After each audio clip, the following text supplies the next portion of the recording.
Welcome to Preethi fashion. ಈಗ ಒಬ್ರು customer ಬಂದಾರ ನಮ್ಮ ಶಾಪಿಗೆ, ಅವ್ರು ಮಾತಾಡ್ಸೋಣ ಬರ್ರಿ. ಈಗ ನಮಸ್ಕಾರ ರೀ ಮೇಡಮ್. ನಮಸ್ತೆ ರೀ. ಎಲ್ಲಿಂದ ಬಂದ್ರಿ ನೀವು? MK ಹುಬ್ಳಿಯಿಂದ ಬಂದಿದ್ದೀರಿ. ಹಾಂ, ಆಕ್ಚುಲಿ ನಿಮ್ ಶಾಪ್ ಬಗ್ಗೆ ನಮ್ಗೆ ಗೊತ್ತಿರ್ಲಿಲ್ಲ. ನಮ್ ಸಿಸ್ಟರ್ ಇದಾರಲ್ಲ ಇವರು, ಅವರು ನಿಮ್ದು ಯೂಟ್ಯೂಬ್ ಚಾನಲ್ ಫಾಲೋ ಮಾಡ್ತಿದ್ದಾರೆ. ಅವ್ರು ನೋಡ್ಬಿಟ್ಟು ಹೇಳಿದ್ರು ನಮ್ಗೆ, ಕರ್ಕೊಂಡ್ ಬಂದ್ರು. ಇವಾಗ ಚಲೋ ಅನಿಸ್ತಿದ್ವು ಎಲ್ಲ. ಹಾಂ ರೀ, ಹೆಂಗ ಅನಿಸ್ತಾವ್ರಿ ಈಗ ಬಟ್ಟೆ? ನಿಮ್ಗೆ ಯಾವ ತರ ರೇಟ್ ಹೆಂಗಿದೆ? ಚಲೋ ಅದಾವ, ರೇಟ್ ರೀಸನೇಬಲ್ ಅದಾವ. ಎಲ್ಲಾ ವೆರೈಟಿನೂ ನಾನು ಪರ್ಚೇಸ್ ಮಾಡಿದ್ದೀನಿ. ಥ್ಯಾಂಕ್ಸ್ ರೀ. ಫ್ರೆಂಡ್ಸ್ ನೋಡ್ಬೋದು, ಇಲ್ಲಿ ಪರ್ಚೇಸ್ ಮಾಡಿದಾರ. ಇದು ನಿಮ್ಗೆ ಕೋಡ್ ಸೆಟ್ಟು ನಿಮ್ಗೆ ಗೊತ್ತಿರ್ಬೋದು. ಇದು ಕೋಡ್ ಸೆಟ್ಟು ನಾನೆಲ್ಲ ವಿಡಿಯೋ ಮಾಡೇನಿ. ಇದು ಸ್ಟ್ರೇಟ್ ಪ್ಯಾಂಟ್ಸು ಮತ್ತು 2 ಪೀಸ್ ಸೆಟ್ ಆಗಲಿ, ಇವೆಲ್ಲ 1005 ಅದಾವು, 1004 ಅದಾವು. ಅವು ಮತ್ತು ಇಲ್ಲಿ ಅವ್ರ ಅಕ್ಕರು ಬಂದಿದಾರ, ಅವರು ಕೂಡ ಪರ್ಚೇಸ್ ಮಾಡ್ಯಾರ. ಒಟ್ಟು ಟೋಟಲ್ ಅಮೌಂಟ್ ಎಷ್ಟಾಯ್ತು ರೀ ಮೇಡಮ್?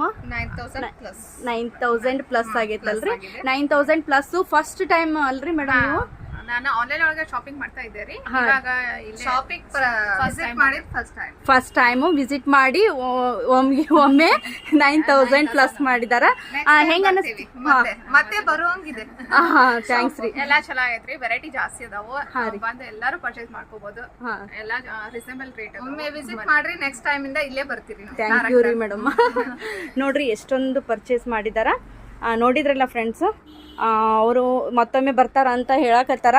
ರೀಸನೇಬಲ್ ರೇಟ್ ಅದಾವು ಅಂತನ ಹೇಳಿದ್ರು. ಸರಿ, ನಿಮ್ಮ ಫ್ರೆಂಡ್ಸ್ ಗ್ರೂಪ್ ಎಲ್ಲರಿಗೂ. ಥ್ಯಾಂಕ್ಸ್.